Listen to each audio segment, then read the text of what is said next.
Hello, this is Overwire. This is Cinema speaking. Yes, ma'am. Yeah. Yeah, I can transfer you.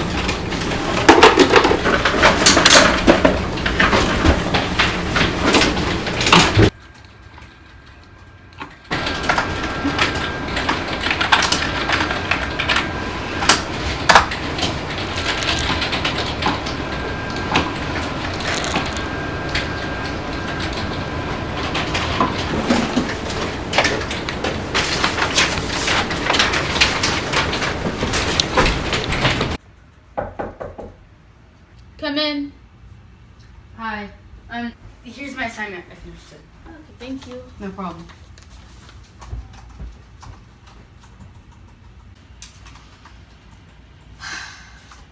Can you go call Mr. Rahman? Yeah, sure.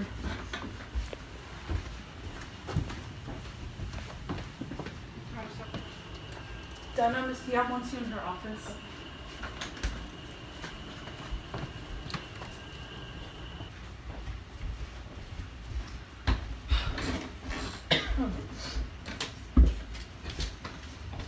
So, Mr. Rahman, do you have any reason as to why you didn't turn in your assignment yet?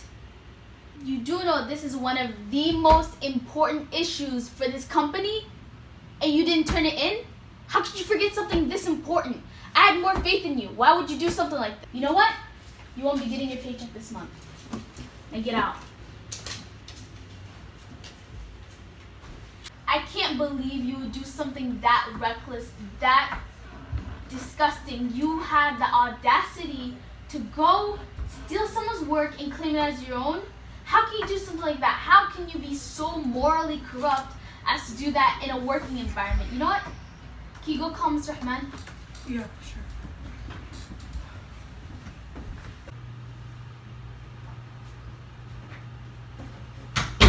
Take a seat.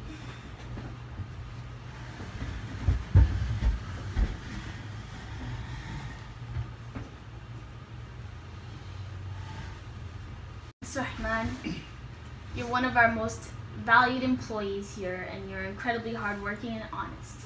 It recently came to our attention that you did in fact do your work, and Selma over here stole your assignment. So I apologize for my words earlier, and you will still be receiving your paycheck this month. Thank you. As for you, this isn't your first attempt. Time after time after time, you do something wrong, and I forgive you, thinking that you'll learn your mistake, that you'll better yourself. You're basically getting worse and worse. I've had enough of it. You're not in first grade, you're an adult. I'm sorry, but I'm firing you. I can't deal with this anymore. Pack your things and leave.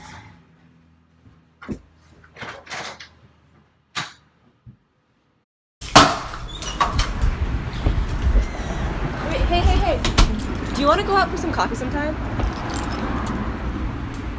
Sure, yeah. Okay, cool. Yeah.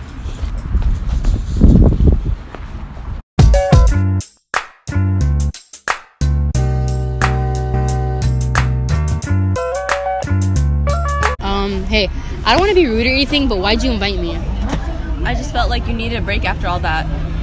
I know, but when Mrs. Diab yelled at me and took your month's paycheck, I thought you would have ratted me out. Well, I knew you were on probation at the office, and I knew that if he had found out, he would have fired you, and you need the job. Why do you care about me losing my job? You only made a mistake, and everyone deserves a second chance. You know, you're always so nice to people and everybody takes advantage of you. Well, I've learned to forgive people through personal experiences. I know it's so much easier to hold grudges, but when we forgive people, it's better for them and for us. What happened to you? My mother was careful with every penny she spent and worked twice as hard as anyone I've ever known. My father, on the other hand, I have no fond memories of. He appeared every few weeks, demanding my mother's hard-earned money. I vividly remember him screaming at her after she initially refused him, reminding him that the money was for my future. My mother, the kind person she was, would eventually give in to his demands despite knowing he would just waste the money. He would leave with a small roll of cash in his hand after she had served him a meal he didn't deserve. Finally, when I was 19, my father cracked. My mother and I came home early one day, our door unlocked, and when we cautiously swung it open, there he was, our life savings in his hands. He pushed past us, aggressively shoving us to the side. My blood was boiling until I felt my mother's hands on me, pulling me back from hurting my father. She sat me down on the chair, attempting to calm me down. I didn't understand it at first. How could she sit quietly as this vile man stole away everything we had ever worked for? She explained to me then why I needed to forgive him. She taught me that forgiveness wasn't easy, that it was easier to hold grudges and hatred in our hearts. It was my mother who taught me that it took more courage to forgive than it did to seek revenge. That man, despite all of his sins, was my father. Our prophet, peace be upon him, had pardoned his uncle's murderer. So how could I not forgive my own father? كان من الذين آمنوا وتواصوا بالصبر وتواصوا بالمرحمة. Then he was among those who believed and advised one another to patience and advised one another to mercy.